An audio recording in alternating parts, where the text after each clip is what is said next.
Shalom, Assalamualaikum. Baik, hari ini saya akan mempresentasikan materi tentang aliran air dalam tanah. Nah, untuk materi pertama kita yaitu kasus aliran air dalam tanah. Berikut merupakan contoh-contoh kasus aliran air dalam tanah. Nah, untuk gambar yang pertama itu merupakan tanggul yang ada di USA yang terjadi pada tahun 2005. Nah, untuk gambar yang kedua itu adalah dam yang dibangun di South of Spain yang dibangun pada tahun 1979 dan 20 tahun setelahnya itu mengalami kegagalan. Sebagai contoh konstruksi teknik sipil yang harus mempertimbangkan keadaan air adalah seperti pada gambar A, kita bisa lihat bahwa dibangun sebuah bangunan konkrit dam yang terbuat dari beton di atas tanah berpasir. Seperti yang kita ketahui, tanah berpasir ini mempunyai sifat permeable yang dikhawatirkan air yang di hulu dapat merembes ke hilir lewat bawah tanah yang dapat menyebabkan bendungan kolaps. Nah, untuk mencegahnya, kita bisa memberi sheet pile di ujung sisi hilir bangunan bendungan air agar air yang di hulu tidak dapat mengalir ke hilir. Nah, untuk gambar B dibangun sheet pile wall conveyor dam. Nah, untuk bangunan ini digunakan untuk konstruksi di laut atau di sungai, di mana dikhawatirkan air yang ditahan dapat mengalir ke dalam konstruksi yang dapat menyebabkan konstruksi tersebut kolaps. Contoh C ini mirip dengan contoh A. Yang menjadi perbedaannya adalah bangunan ini dibangun dari tanah yang clay.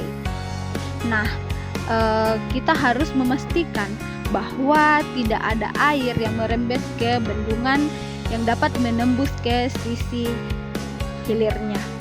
Untuk mencegahnya, kita dapat membangun horizontal under drain yang penempatannya dapat kita lihat pada gambar.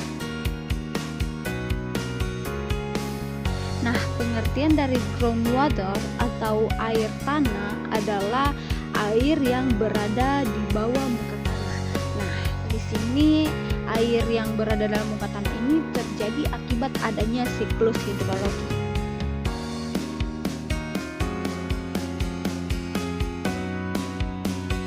Aliran akan terjadi apabila ada ketiga perbedaan. Nah, ketiga perbedaan tersebut yang pertama perbedaan elevasi. Air mengalir dari elevasi yang lebih tinggi ke elevasi yang lebih rendah. Yang kedua, perbedaan tekanan. Air akan mengalir dari tekanan yang lebih tinggi ke tekanan yang lebih rendah. Dan yang ketiga adalah perbedaan kecepatan, di mana air mengalir dari kecepatan yang lebih tinggi ke kecepatan yang lebih rendah. Nah, berikut merupakan persamaan dari Bernoulli, yang dimana yang dicari adalah tinggi energi total.